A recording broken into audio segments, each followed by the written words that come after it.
You're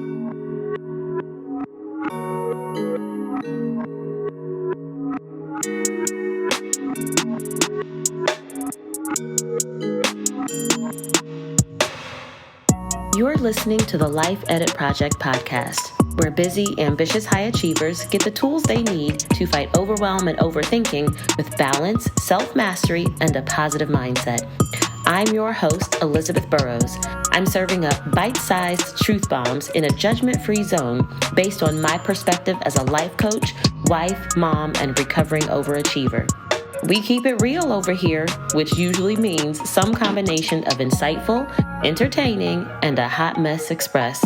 So, if you're looking for perfection, look elsewhere. But if you're still with me, let's dig into this week's episode.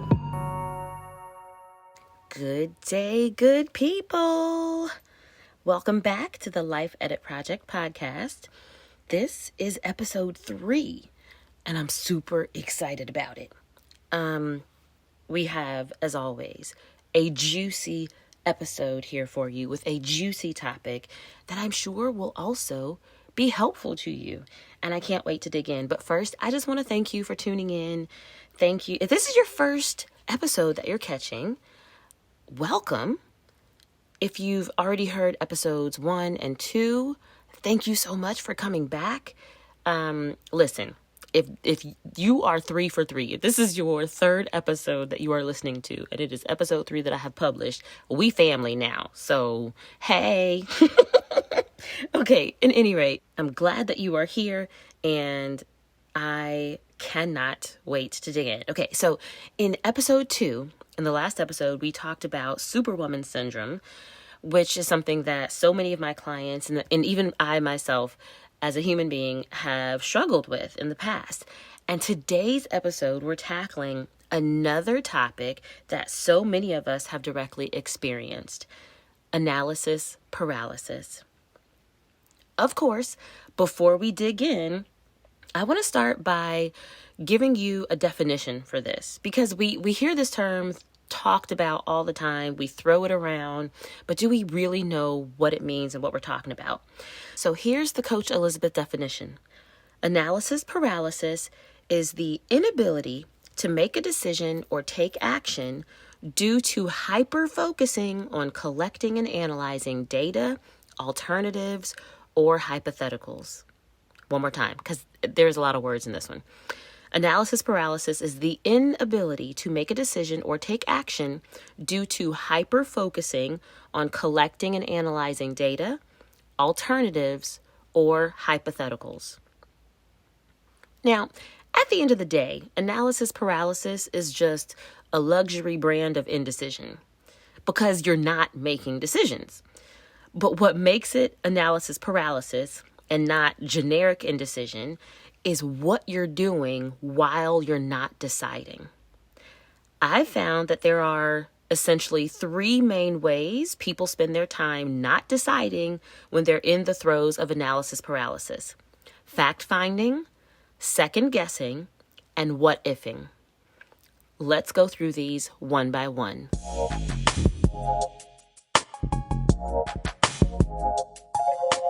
So we'll start with fact-finding. Fact-finding is exactly what it sounds like. It is when you are so focused on gathering all of the data, all of the information, all of the facts. It's when you are trying to know everything about the thing you're trying to decide on, and you're usually trying to know everything in advance, like before you actually have access to all the information. Now, fact-finding in and of itself doesn't have to be a problem, but it becomes problematic and it creates analysis paralysis when there's no measure of having enough data or enough information. So in typical decision making, at some point you decide or you declare that you have gathered enough information to consider yourself well informed, or that you have a large enough sample size to draw a conclusion. But in analysis paralysis, you're either working to collect an infinite amount of data or information, or you're requiring yourself to make a decision based on facts that aren't currently available to you. Either way, you can't decide because you feel like you don't have what you need. So that's fact finding. Next is second guessing. When you're second guessing, you think you're deciding because you are making a choice, but what you're actually doing is flip-flopping. So in second guessing, you select an option, you make a choice or whatever, but then you immediately create uncertainty around that choice, and you end up talking yourself out of the decision before you're able to put it into action. So again, you're kind of halfway deciding, but you're not taking action, so you're still stuck. Third is what ifing. So what ifing is kind of a smash up between fact finding and second guessing because it has the open-endedness of fact finding and it has the uncertainty of second guessing. So when you're what ifing, you're trying to respond to the hypothetical scenarios that might arise from the choice that you haven't even made yet. Now, interestingly, it doesn't matter if the hypotheticals you're dreaming up are positive or negative, if you think they're good or terrible. Your brain is still convinced that you need to make one decision right now that encompasses your response to all of the possibilities of all of those hypotheticals. And it doesn't even matter how improbable or insignificant the hypotheticals you're imagining might be. Your brain says, we need to decide for all of that right now. So let me give you an example of how this might play out in a real life scenario. Let's say you want to buy a house. You know your budget. You even have an idea of the style of architecture you like, but you don't really know what area to buy in because you don't really know enough about school districts and you plan to have a family. So if you were to get stuck in fact finding in this scenario, you might tell yourself that you need to talk to parents who've had kids in some of these schools. So you talk to 5 parents and you get some good insights and you get some things to think about. So you talk to 5 more parents and they give you more to think about. And then you decide you need to go back to the first 5 parents that you talked to with more questions because the second set of 5 parents gave you more to think about. Then you start asking those parents if they can connect you to other parents who might be willing to answer some questions. And maybe you join a Facebook group that's all about parents sharing their experiences about local schools. So you expose yourself to this endless stream of information and opinions that you feel like you need to consider before you can make a responsible decision about which school you want to be zoned for when you buy a house. Okay, so that is what fact finding might look like in that scenario. If you were to get stuck in second guessing, you might say that you'll look for homes zoned for, I'm going to make up a name, Hidden Oaks Elementary, because you've heard good things about them, right? So you're kind of making this decision. But then you start thinking that their music program is subpar and their campus is a little janky. You know, it's a few decades old. It needs some upgrades. So maybe you should look at a different school instead. So then you think, okay, I'll look for a house that's zoned for, I'll make up another name, Choosy Elm Elementary instead because they have an award-winning music program and a newer campus. But then you realize that their grades are lower. So then you start looking at Whimsy Palm Elementary, also made up. And they have a decent music program and a newer campus, but you've heard that the principal and like the main faculty are a little rude, and you're not sure that you want your kids in that type of environment. So that is second guessing. You're making a decision, but then you're immediately creating uncertainty around it. Now, if you were to get stuck in what ifing, you're going to create hypotheticals. So you're looking for a house and you might wonder, what if we plan to go to one school, but my kid gets into a magnet program at a different school that we're not zoned for? Or you started thinking, what if the traffic in this neighborhood is really bad? Or you start thinking, what if I change jobs and then suddenly I have a commute that makes it impossible to both get my kid to school on time and get to work on time? Right? So you're creating these hypothetical scenarios that don't actually exist and trying to solve for them in advance. Now, I want you to notice that in this very fictitious example, none of these things sound actually far-fetched.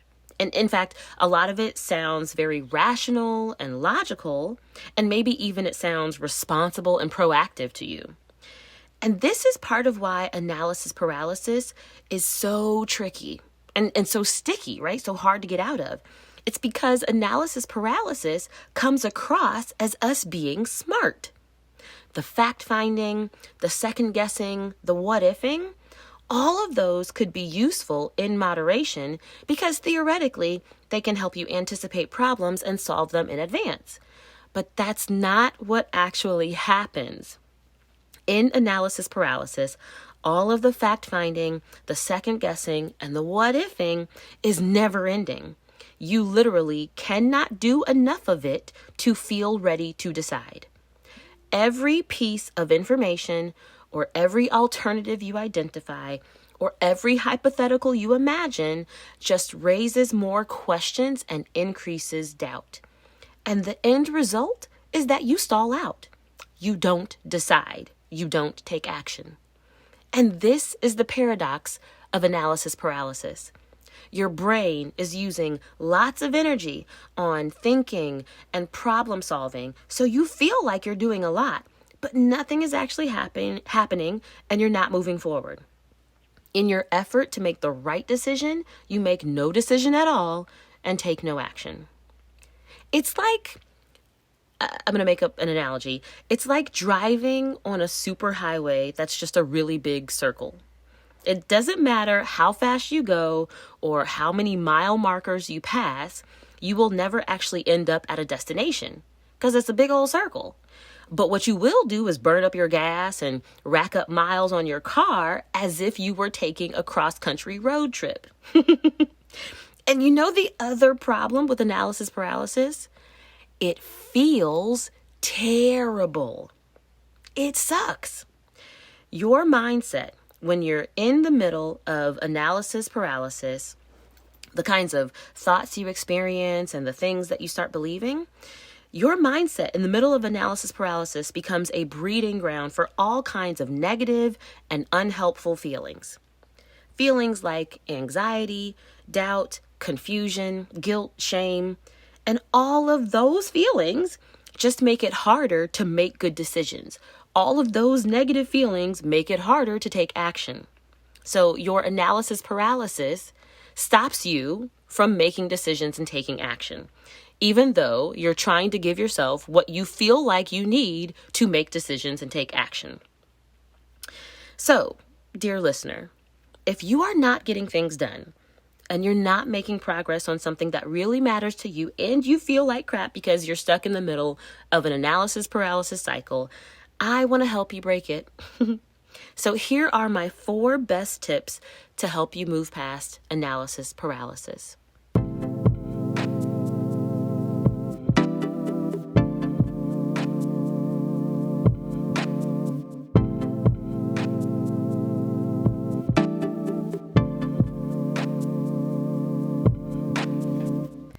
Tip number 1, get clear on the decision that's in front of you and let that be your only focus. So let's say you're on the dating market. If someone has invited you out to dinner, you're not being asked to exchange marriage vows or merge bank accounts, right? The invitation, the decision in front of you is dinner or no dinner. Share a meal in a few hours or no, right? If you've been offered a job interview, that's not the same thing as having been offered a job, right? You're not being asked to commit. You're being asked to be considered for additional consideration, right? Sometimes we struggle with decisions because they feel too weighty. They feel like too much. And so a good way to kind of bring down the heat a bit is to lighten up and ease the burden of choice. So get clear on the decision that's in front of you and just focus on that. Tip number 2 is to make room for uncertainty. And yes, I know this is easier said than done, but it's an important tip. So I invite you to set aside your need to solve for every factor and every problem in advance. Let's instead start with the assumption that you cannot get to a perfect choice. that there is no such thing as the perfect choice or the right choice. Let's start with the framework that there is no right choice. So instead of trying to obsess over getting to that right or perfect choice, instead, we're going to make room for uncertainty. And the question to ask yourself is, what choice can I live with? That's very different than, is this the right choice? I also want you to think that not all uncertainty is the same. And this is really important because this is how you allow yourself to make room for uncertainty. Not all uncertainty is the same, and not all uncertainty is going to be equally important to you. So figure out what kind of uncertainty you can actually live with and practice letting that uncertainty just be there.